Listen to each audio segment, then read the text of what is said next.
नमस्कार मित्रांनो, स्वागत आहे तुमचं पॉवर पॉईंट यूट्यूब चॅनल. तर मित्रांनो, आपले बघू शकता एक 15 ते 20 दिवसाची प्युअर ओरिजिनल गावठी पिल्ले आहेत. बघू शकता क्वालिटी बघा मित्रांनो, सर्व ओरिजिनल पिल्ले आहेत.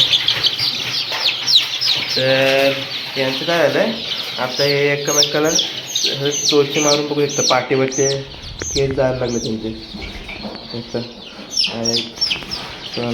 हा एक तर आपण त्यांची पिसं अशी जायला नको म्हणून काय करत आहोत व्हिडिओमध्ये दाखवतो पुढे, ते पण बघा तुम्ही. आणि बघू तरी एक छोटी बॅच आहे आपल्याकडे, एक 14 ते 15 पिल्लांची. ही विकण्यासाठी अवेलेबल आहे, जर कोणाला पाहिजे असेल तर कॉन्टॅक्ट करा. हे आपले मोठे पिल्ले आहेत.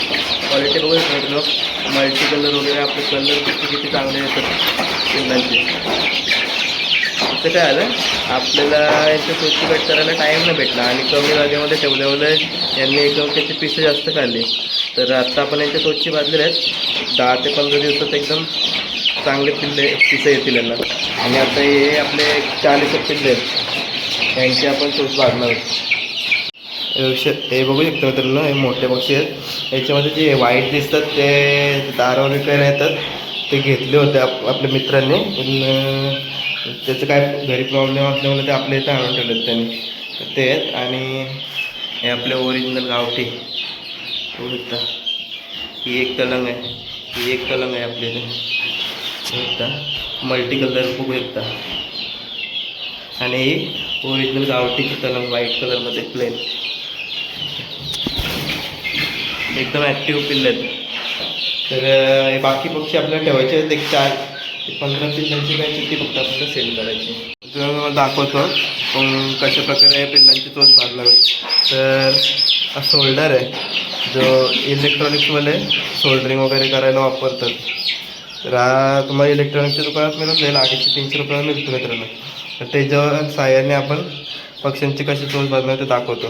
तर थोडं पाणी घेऊन ठेवलेलं आहे आपण, आणि शोल्डर आहे. आणि मित्रांनो, आपण पक्षी काढून घेतलेले आहेत आणि नंतर मग परत कटिंग चोच कट झाल्यानंतर याच्यामध्ये सोडणार. त्याच्यामध्ये तुम्हाला एक फीडर ठेवायचं, ड्रिंकर ठेवायचं आहे, त्याच्यामध्ये गोल पाणी आणि मल्टीविटॅमिन टाकायचं आहे, जेणेकरून पक्ष्यांना ट्रेस आलेला निघून जाईल. आणि आपण जेव्हा चोच भाजतो तेव्हा ते गरम होतं, ते थंड होण्यास त्यांना मदत होते. तुम्ही बघू शकता, अशा प्रकारे आपण पक्षी पकडलेला आहे. लांबून दाखवलं, क्लिअर दिसलं पाहिजे, लांबून दाखवा अजून.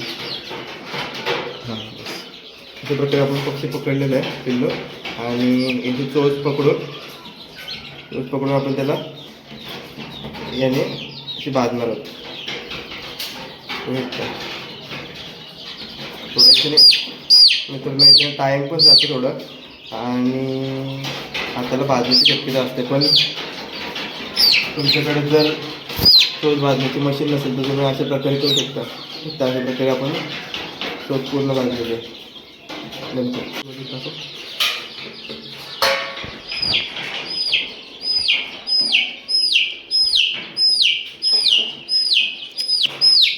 मित्रांनो, असं चोच भाजून झाल्यानंतर पाणी घ्यायचं आहे, त्याच्यामध्ये त्याची चोच बुडवायची, जेणेकरून तो थंड होऊन जाईल. बस.